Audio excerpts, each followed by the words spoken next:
Welcome to The Criminologist, the podcast dedicated to educating and entertaining our listeners.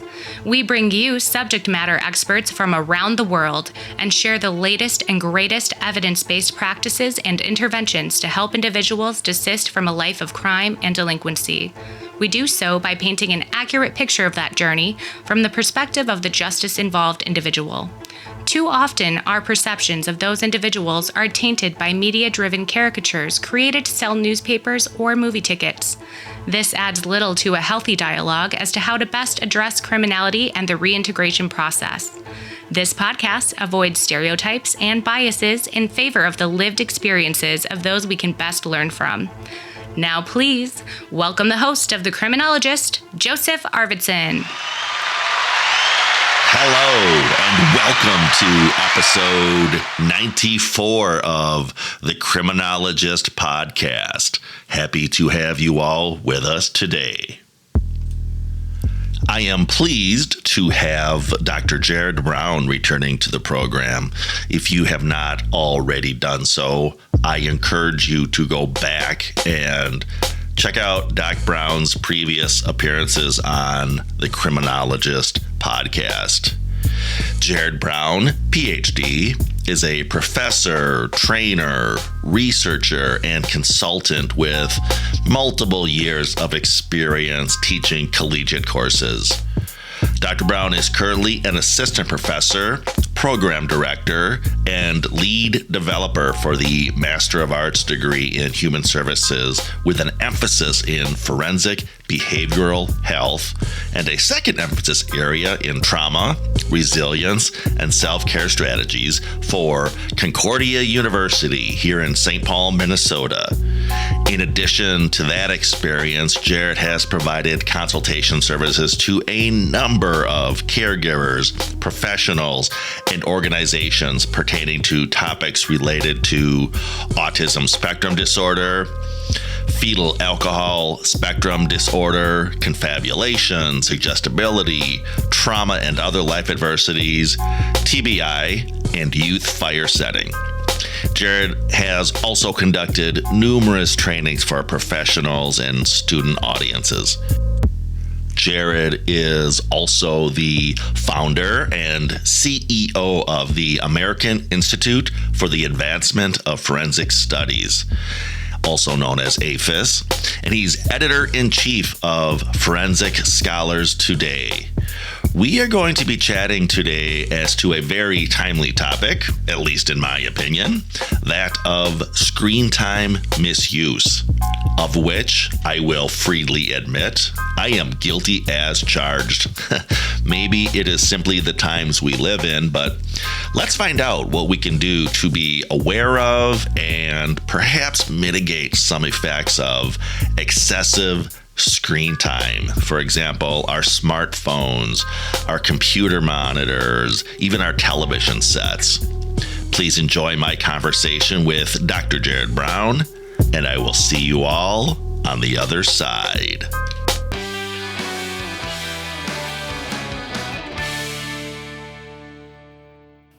Well, welcome back to the show, Dr. Brown. Jerrod, for those who have not had the opportunity to listen to any of your previous episodes, why don't you reintroduce yourself and or introduce yourself to first-time listeners? Just a little bit about yourself, educationally, vocationally, give folks an idea of your trajectory and your pathway so far in life. You bet, Joe. Thank you so much for allowing me back on. So I am a professor, trainer, researcher, and consultant. And I most of the work I do in terms of like consultation and trainings focus kind of on the clinical and forensic aspects of autism, fetal alcohol spectrum disorder, traumatic brain injury, executive dysfunction, suggestibility, confabulation, youth fire setting. Those are, and anything trauma. Those are kind of the big areas. I dabble in a lot of other subtopics that interject with that. And today we're going to be talking about screen time. And that is an area that I am absolutely focusing more and more on. I've been giving several talks on this topic, trainings or podcasts taking different angles. It's a topic that is so relevant. In the era of COVID-19, it's really brought it to the surface too. And if you're tuning into this topic, I really feel like is going to be applicable to not only the work you do with your clients, but also for you personally, for if you're a parent, for you just living your life as best you can. We're going to talk about all of these things today. It's a huge topic. As I started digging into this topic, probably a couple years ago, I was shocked to learn how many articles are published on the topic of screen time misuse or internet addiction or cyberbullying. I can't keep up with the literature. It's just so much coming out on just all kinds of angles. It doesn't matter what field you're in. This has specific implications for you as a human. Which is what appeals to me, Jerrod, when we talk about various topics on this program, issues, interventions, or whatnot. Whatever speaks to this theme of sort of universal application, not just the clients we serve, but we as practitioners or human beings ourselves, which is why I'm so excited to hear you speak about screen time misuse, because as I'm sure I'll disclose later, I am guilty as charged of this. So I'm aware of it, which we all say is the first step in change, right? Being cognizant of the issue.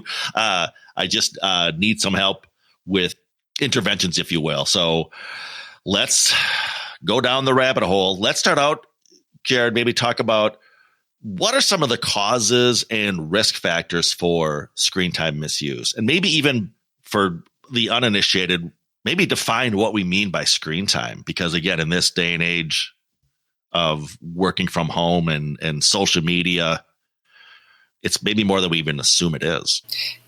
I really see screen time as kind of an overarching kind of umbrella. And under that, it could be looking at the television, how much you're on the computer every day, how much you're on your smartphone, playing video games, you're on your tablet, on social media, looking up videos online, doing research for school. If anything where you're looking at that screen is kind of what we're talking about today. Now, if you go deep into this literature, there is mobile phone addiction research, smartphone addiction, internet addiction, social media addiction. There's literature on Facebook addiction. I mean, there's so much out there. Now, there's a lot of benefits associated with the internet and being on the screen too. So I don't want to people think I'm like always going to be talking about the negative. There's a lot of benefits too. We know without the internet, without access to technology, I can't imagine in this era of COVID how people would be able to function with going to school, having remote work. It really is a blessing for a lot of people. But just having access to information is a positive benefit. Paying your bills online, shopping online. For some, it's connecting with people online. It can be a really positive benefit to helping reduce loneliness or isolation. Some of you, if you're in like the helping professions or doing any therapy or counseling, you may be able to connect with clients via telehealth and teaching skills and doing therapy and counseling.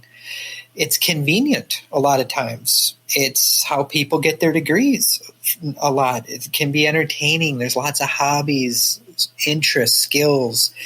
Sometimes playing games can be therapeutic. There are a number of different therapeutic games and apps online that can help kids learn new social skills or strengthen their executive function. Maybe you're taking a short training class or joining some sort of support group where you're learning some self-improvement strategies. So the benefits are many and varied. Now, when we think about the negatives, now we're getting into more of misuse. Maybe it's compulsion. Maybe it's actually turned into a full-blown addiction. So when we start thinking about the negatives, are we spending more hours online engaging in maybe it's compulsive computer gaming? What about gambling? Gambling is a real issue in the criminal justice system, working with criminal justice involved populations. It is a significant clinical issue. It can contribute to a host of negative outcomes. What about excessive pornography consumption, sex addiction, compulsive shopping? It can contribute to emotional dysregulation. There's plenty of research to show that if we're looking at that screen for extended periods of time, it can contribute to emotional dysregulation, physiological dysregulation. When I'm on the screen too much into the evening hours, I can absolutely feel physiological dysregulation. And if I don't get off the screen 2 hours before bedtime, for me personally, I have a hard time falling asleep, and I usually wake up 45 minutes to an hour earlier. I notice that pattern with me personally. So it has significant implications for sleep health. Plenty of research too, if kids and even adults who are online and not using it in a pro-social manner for extended periods of time, it has a negative impact on social communication development.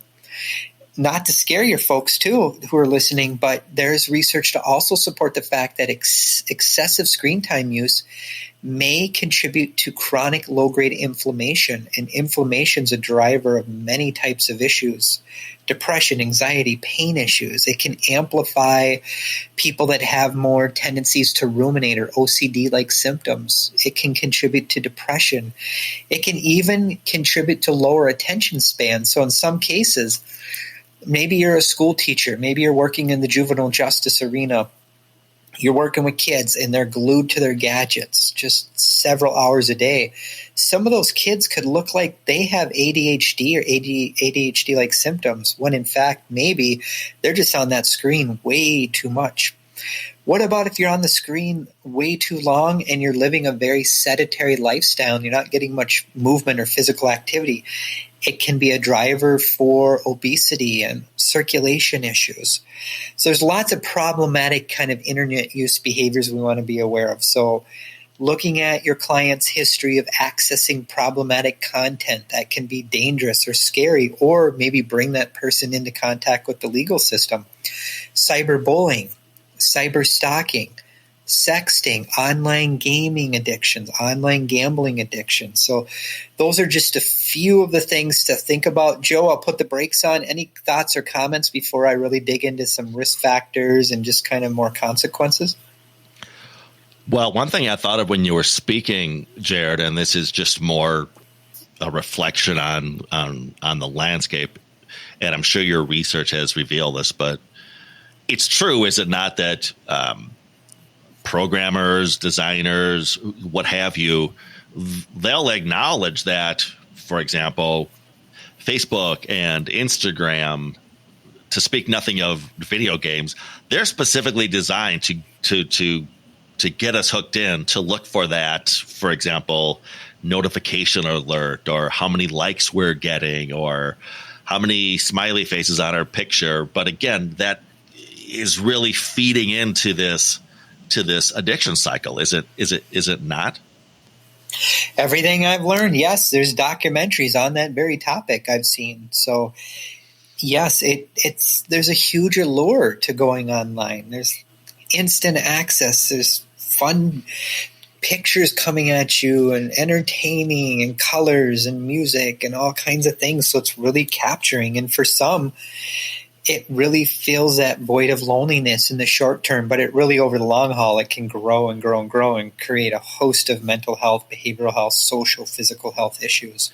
And again, not to indict or attack those platforms, but again, I just feel that if the user is even cognizant of that, it helps with this issue.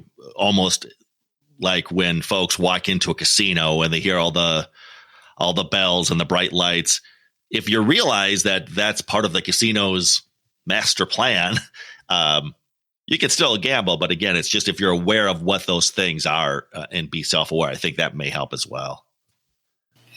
Yeah, I think when people start learning about these topics, they're shocked. And I think the more tools you can have to recognize your own patterns, if you're noticing, oh, I'm on it too much, I think learning, listening to podcasts like this, doing trainings, reading, there's documentaries on it, books. There's a lot of resources out there on the very topic. So what are some risk factors we want to be aware of? I think there's a lot of risk factors. So when we think of risk factors, let's look at if you're working with kids. If that child or teenager has poor academic performance and they have a tendency to have some learning challenges, maybe they're excluded by peers and they're dealing with bullying and teasing and peer rejection. The research points to the fact that those kids may be at greater risk of internet addiction because the internet might be more safe for them. It's more controlled. Maybe they can put on a front and change who they are online and make a profile of someone they're not and take on kind of a life of its own. So we want to be aware of fantasy proneness too. There's a lot of problems with that. Research also leans to the fact that people with insecure attachment patterns may be more prone to having internet addiction tendencies. People that have secure attachment patterns are typically in a better position to handle emotion, handle conflict. They're more secure in themselves. They typically have higher levels of self-esteem and self-efficacy. People with disrupted attachment patterns that might have been caused by trauma, adversity, hardship, abandonment. Maybe if you're working in the foster care arena or child protection arena, kids in those arenas are absolutely going to have elevated levels of attachment problems. So being aware of how attachment plays into this. We all hear so much about trauma-informed care, which is so important. But I think part of being trauma-informed, you really got to understand attachment theory and becoming attachment-informed. And once you look into that literature, I really see attachment-based approaches and trauma-informed-based approaches kind of like brother and sister in a way. They really go hand in hand and complement each other. Well, you mentioned folks in foster care. Can you maybe help connect the dots for justice-involved individuals, even if that's juvenile probationers, for example? Again, when you started speaking of attachment disorder, or maybe something else that a criminal justice professional might see within the populations they serve. Like I said, almost analogous to how you talked about individuals who work with folks in the foster care system. Foster care, child welfare, anything that relates to termination of parental rights, really understanding the adverse childhood experiences research. Maybe that child grew up in a home, abuse, neglect, trauma, witnessing domestic violence. Maybe one caregiver is incarcerated. That child doesn't feel safe, doesn't feel secure. They start developing a disrupted attachment pattern because the world is not safe and the people that should be there for them aren't there. And I don't want to put parents down who are in those situations. Maybe they can't be there because they're just dealing with such trauma themselves and addiction and mental health problems and brain-based impairments. In some cases, then, child protection gets involved. Unfortunately, in some cases, maybe it's termination of parental rights, and now that child's thrusted into the child welfare arena. If that child has insecure attachment problems, is dealing with all of these issues, it's never been addressed, treated, or managed, a lot of times these kids may have a tendency to be more prone to addictive types of behavior as they get older. They may struggle with starting to get involved in situations or around people that may not have their best intentions in mind, that then bring them into contact with the criminal justice system. And a lot of times as a victim, but as a perpetrator as well in some cases. So very important to look at these early childhood histories, risk factors, warning signs. What happens if the child has attachment problems, trauma histories, and now on top of that has had a brain injury because of abuse? And now they're dealing with executive functioning impairments. And now they're starting to really struggle in school, and it's impacting their memory and mood and attention. All of those are risk factors for problematic behaviors that increase the likelihood that that person may come into contact with the justice system at some point in their life. Yeah, thank you. That was what I was looking for there, Dr. Brown, again, is sort of connecting those connecting those dots. So what are some of the consequences associated with screen time misuse? If you dig into this research, the internet addiction has been studied within the context of so many things: personality disorders, ADHD, hostility, anxiety, loneliness, lower levels of self-esteem. If you work with people with poor self-control or just very impulsive-like behaviors, be on the lookout for it. Alexithymia. I do a lot of work in the area of alexithymia. Most of your audience probably has not heard that term. Don't feel bad. Most people, when I give this training, have never heard the term. But alexithymia is an emotional awareness, an emotional processing deficit, and it's very common among people with trauma histories. So if you're working with clients that have a real hard time understanding emotions, labeling emotions, processing emotions, verbalizing their emotions, and you're a probation officer, you're sitting in a meeting with a client, you know that client's in distress. You can tell they're depressed, they're angry. But when you try to dig deeper, that client says, I'm doing great, everything's fine. But it comes out sideways as physical health complaints. The client's probably going to more likely experience headaches. Maybe it's chest pain, maybe it's back pain, maybe it's fatigue. Those emotions come out some way. So a lot of times they come out as physical health complaints. So people who have a hard time labeling their emotions oftentimes have a hard time connecting with other people. So in some cases they go inward. So they get thrusted into the internet and that social world, and that's their way of maybe connecting. But huge topic. We should definitely do a podcast on alexithymia. It is associated with criminal behavior, violence, aggression. It's been studied within the context of tons of stuff. If you're working with people that have sleep deprivation, executive functioning impairment, dig deeper. Could there be a screen time issue at play? In some cases, yes. Never 100% of the time.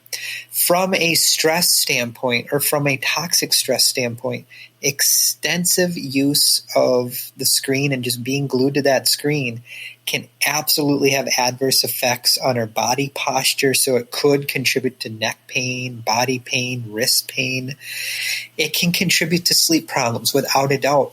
There is some evidence, too, to support the fact that extensive screen time exposure in conjunction with poor eating habits. So a lot of times people are on the screen and they're not moving around, they're not eating healthy, maybe they're drinking pop all day long or caffeine.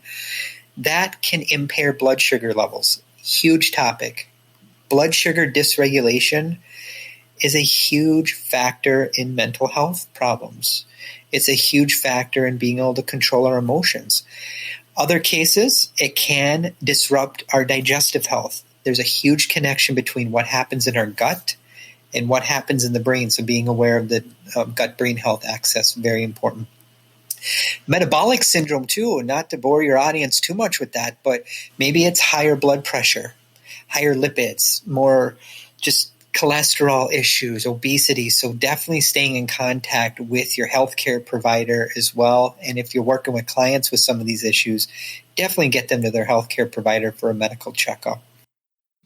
I want to back up a little bit, Jerrod, to something you said earlier in your last response. You mentioned low self-regulation, low self-control, impulsivity. To be clear, and my audience members should recognize those things as criminogenic. At least they're captured within the criminal history domain. Are you saying that screen time misuse is linked to that, or is a consequence, or contributes to that, or aggravates those things? Could be both, you bet. So being on the screen extensive periods of time can contribute to dysregulation, directly and indirectly. So if you're on the screen and you're dysregulated already and you're tense and you're looking at really stressful things online, maybe I've consulted on cases where the person just has a real hard time controlling their emotions online and they're just going at it with someone in a chat room. Then that night, they're trying to get sleep, but they're on the screen till 2 a.m. and they got to get up the next day at 6 to go to work or whatever. Now they're fatigued. Now they're sleep deprived. Those factors in and of itself can contribute to dysregulation. Self-regulation deficits is a huge topic. Do lots of work in that area. When I talk about self-regulation, self-control is often used interchangeably. Something called inhibition, which falls under the umbrella of executive function. Executive function is the boss of the brain. Inhibition is our parking brake. We have prison systems built for people with dysfunction related to inhibition. If someone can't pause and reflect and slow down the brakes, that might come out. It plays out in any which way. Road rage, domestic violence, drug use, just saying the first thing that comes to your mind. For clients, maybe they're required to find a job and hold a job, part of their probation or parole or ISR. If someone gets mad at them on the job, a coworker, a boss, someone with lower levels of inhibition, lower levels of self-regulation, may say the first thing that comes to their mind. That is not always a good thing. We may all have these negative thoughts sometimes, but we know how to put on the brakes and know if we say something to a coworker, it could get us in trouble. For someone with these issues, they may not have filters. It can absolutely come out in the way they eat. Overeating can be a factor. Just how they spend their money, looking at their driving behaviors. I've given a lot of talks on self-regulation, and there's been some studies that show that a sizable minority of all the deaths every year in the United States are related to self-regulation deficits, directly or indirectly. And we could have a whole talk just on self-regulation. Yeah, it's a huge topic. Loyal listeners of the show, if you happened to have caught the amazing interview I did with Brad Bogue, we were looking at the history, if you will, of the risk-need responsivity model. And he talked about how low self-regulation, and he's confirmed this in his conversations with Jim Bonta and Don Andrews, the model sort of missed the boat on that. I mean, yes, it gets captured within the criminal history domain, but low self-regulation is really the granddaddy of all those drivers of crime. So that's why I asked the question, Jerrod, within the context of screen time, because again, within criminology, corrections, low self-regulation is a biggie.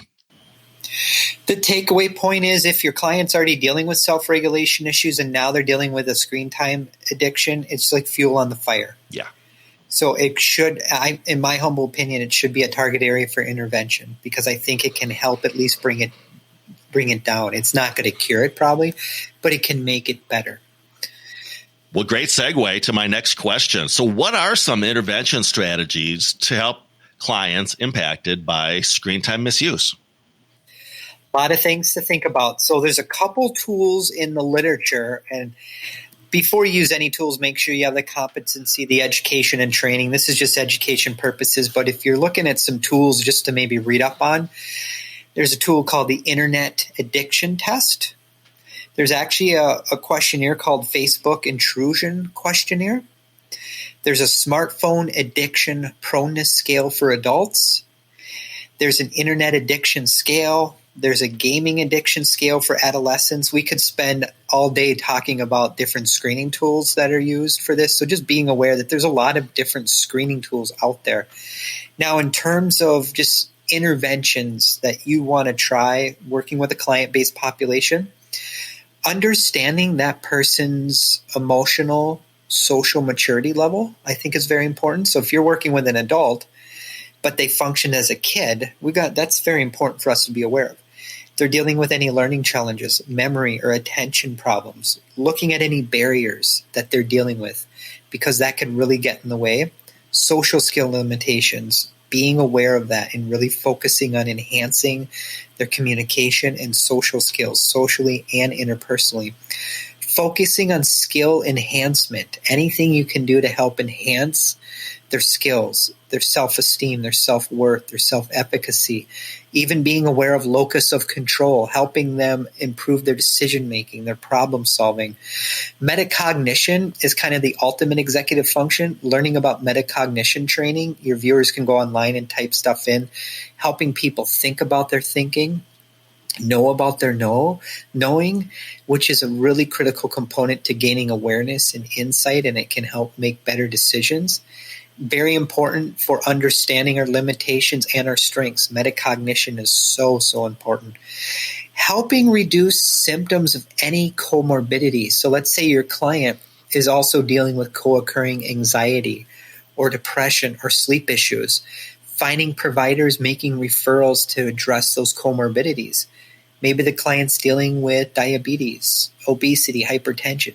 Looking at all the comorbidities, those could be factors that could be indirectly driving the bus with this a little bit as well. Helping increase your knowledge, your client's knowledge, if you're working with families, of the risk, the benefits, the warning signs of screen time addiction and misuse. I think the more we can become aware of these topics is going to be very, very helpful. Helping that person develop problem-solving skills. Your viewers can go online. I think there's a certification through a university that offers a very in-depth training on problem-solving therapy.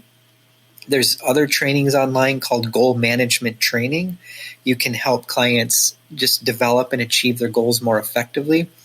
Joe, you talked about self-regulation, helping the client learn self-regulation skills, emotional regulation, self-control, and helping them learn how to pause and reflect. Couple tips with that. How do you do that? Regulate the parasympathetic nervous system, helping the client get more of a baseline. So if they could become dysregulated, helping them learn deep breathing strategies, mindfulness, meditation, going for a walk. Some people like yoga. Some people like knitting. Some people might enjoy like having a fidget ball. Whatever it is, every client's different. Finding things to help get movement in. Those are a couple things. I can't stress enough. Fix sleep problems, address sleep issues, manage fatigue. And if you go deep into this literature too, you'll find strategies online that talk about promoting healthy digital habits. Couple things, again, just becoming more educated about these topics. Today we're scratching the surface. If you're working with parents, helping parents learn about the dangers and the risk factors and warning signs for allowing your child to be on the internet without having any safety or protocol mechanisms in place. There is so much research that points to the fact that allowing children to have technology in their bedroom is not a good thing. Right. If promoting kind of like a technology detox day, maybe. Parents modeling these behaviors to their kids, so being a good model. If you're a parent and you're on that phone and gadget all the time and you have kids, what do you think the kids are seeing? If you have dinner at night, the research is pretty clear on this. Put your gadgets away. Take time just to talk, look at each other. All of those things can be very helpful. I think it's very important to establish clear technology expectations. How many hours a day are you allowed on it? When should technology be off in the household? So understanding the rules and teaching limit setting, time management. We didn't talk about multitasking, but the research is clear too. Multitasking is not necessarily a good thing. I do it all the time. I'm guilty as charged, but if we can get in the habit of reducing multitasking and modeling those behaviors to kids or adults and focusing on one task at a time, that can actually help improve self-regulation. There's something called attentional regulation, helping people really just stay focused on one task at a time. Maybe it is really promoting active behavior, so getting outside, moving around. Maybe it's gardening in the summer, going for walks, getting natural sunlight. We could go a lot deeper into this, Joe. I know we're kind of running up on time. Those are just a few tips that come to my mind. And that was great. As I listened to those, Jerrod, and again, I'll just own it. I'm now even more acutely aware of how hopelessly addicted I am to screen time. But as you said, it's just partly because of the pandemic, partly because of just the world we live in. There are days where I go from waking up and perusing my iPad for the daily news, and then I come to work and I stare at multiple monitors here in my home office, and then again, at best, it's like, well, now I've turned all those devices off. Now I'm just going to sit in front of my big screen TV and watch Netflix for 2 hours before I go to bed. But when I take a step back and reflect, it becomes, holy cow, you have been staring at a screen all day long. So again, for someone like me who's just aware of the problem and wants to address it, could it start with something as simple as, like you said, dedicate time to go for a walk, read a book, just be cognizant of finding that time that you're not looking at a screen during your waking hours? Start small. Yes. And I guess one of the best things I would recommend, getting off the screen before bedtime, and not 1 minute before. But for me personally, I notice if I'm off the screen 2 hours before bed, I sleep way better than an hour or an hour and a half. So you have to know yourself. Everyone's wired differently, but I'll just say this. If we're looking at the screen in the evening time and we're taking in this light into our eyes, our brain is being told, stay up, stay up. So we're producing less melatonin. We need more melatonin at night to help us sleep. In some cases, if we're watching a show that's action-packed and it's getting our heart rate going, or we're reading something online or watching some sort of program that just makes us really frustrated, our bodies probably are having a stress response, which then activates the hypothalamus pituitary adrenal axis, our stress response system, which then produces more cortisol. In the evening time, more cortisol keeps us up, more alert, more wired. Not a good thing. We want more cortisol in the morning hours. So in the evening time, it is hard. I know. Start small. If you're used to always watching the screen right up until bedtime, start small. Maybe it's 15 minutes before. Then the next week it's a half hour. The week after it's 45 minutes, and kind of back your way up. Reading a book before bed is a good thing, but not reading the book on a tablet. Reading an actual book would be good, and not reading something that's stressful. Doing anything you can that creates relaxation. The bedroom, all the research points to the fact too, the bedroom should be technology free if possible. Don't associate the bedroom with work as much as possible. Easier said than done, but try. Well, you read my mind just then, Jerrod. I was about to say it's anecdotal, but my experience has been, to your point, if I pick up a novel before bed versus staring at my tablet before bed, I fall asleep easier. I get a better night's sleep, and of course, if it's some quality literature, I'm boosting my human capital around reading a good book as well.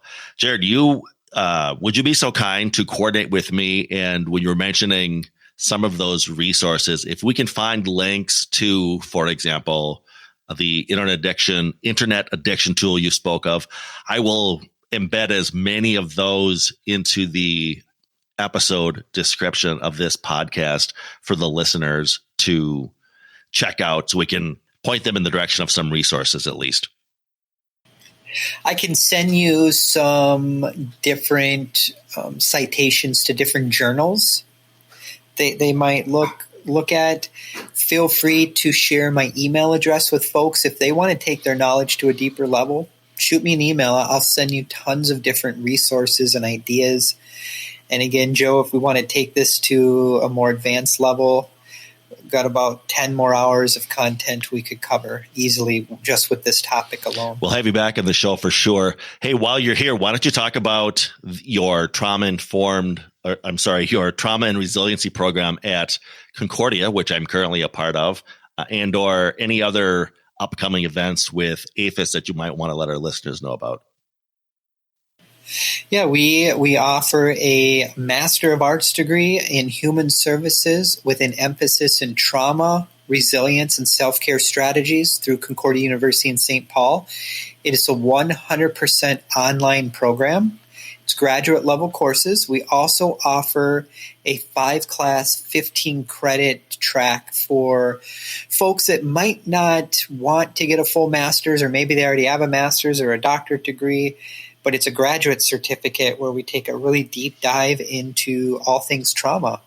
And some of the topics we cover are going to be the adverse childhood experiences research, complex and developmental trauma, toxic stress. I brought up that HPA axis today. We talk about that in there, attachment theory, self-regulation, lots of topics, and how these topics have specific implications for the human service, criminal justice, legal arenas, forensic settings, not just for perpetrators of crime, but how do these things impact victims? How do they impact family members? We have a class in the program that's specifically dedicated to self-care, burnout, compassion, fatigue, vicarious trauma, so focusing on the professional as well. It's a really great program, and we have a lot of great students in there. It's a very multidisciplinary program too, so students come from all types of helping professions, so lots of great learning going on in the program. Yeah, it is a fantastic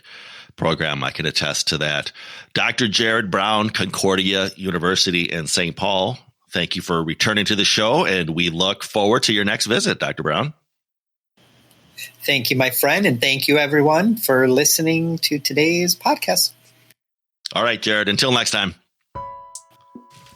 A big criminologist podcast thank you to Dr. Jerrod Brown of Concordia University in St. Paul for sharing his incredible insights as to this very timely topic. I am going to leave Jerrod's email in the episode description of this podcast, so you may reach out to Jerrod for additional resources. Also, we talked about it, and I'm going to include a link for an internet addiction test, which you may take. And then finally, very excited to share this, I'm going to include a YouTube clip of an interview that Dr. Brown did. The name of that YouTube channel is Autism ADHD Television with Holly. And so I'm going to include that interview that he did on YouTube in the show notes of this episode. We will be back next week with a fresh episode. Get out your listener passports. We're going overseas again. In the meantime, you may contact the show or reach out to us through our website, the Paragon Group, LLC.com, for training or presentations as to evidence-based practices, implementation, program design, or, of course, the topic of desistance from crime. If you have questions or comments as to this podcast, feel free to contact the show via our email at thecriminologistpodcast@gmail.com. That's thecriminologistpodcast@gmail.com. Remember to follow us through our Facebook and Instagram pages at The Criminologist Podcast. New fun images are being added all the time to those feeds. You don't want to miss out. We are also on Twitter at Crim Media Group. That's CRIM Media Group. Go ahead and give us a follow. You may also connect with me, Joseph Arvidsson, on LinkedIn, and follow both the Criminologist Podcast and the Paragon Group on our LinkedIn pages. Lastly, if you've not already done so, check out and subscribe to our YouTube channel, The Criminologist, for additional content as to the themes of this podcast. Hey, merchandise is available if you want to be seen around the office sporting a cool criminologist pen, coffee mug, refrigerator magnet. Simply reach out to the show for details. And if you believe in what we're doing on the program, if you're part of the movement, please spread the word. Tell a friend or a coworker or a colleague about us. Ask them to subscribe to the podcast. And of course, do so yourself if you've not already done so. And always remember, folks, there's no them, there's only us. The other day, I was on my cell phone and I was snapping, scrolling, swiping, DMing, texting, tweeting, and liking. And I thought, this is what life on our mobile devices is like. The Criminologist Podcast is a production of the Paragon Group, LLC. For speaking engagements, interviews, program design, or training opportunities, please visit us at theparagongroup.llc.com. If you enjoyed the show, you can find more content and videos on our YouTube channel, The Criminologist. Don't forget to like and subscribe. Both the Criminologist Podcast and the Criminologist channel are brought to you by the Criminologist Media Group. Be sure to give us a 5-star review, and thanks for listening. The thoughts, statements, and opinions of the host and cast members do not necessarily reflect the views of their employers and are those of the host and cast themselves. Any discussion regarding client statements, behaviors, actions, or crimes are purely fictional and are used only for the purposes of example. Any examples that could be deemed to be related to an actual individual or individuals are incidental.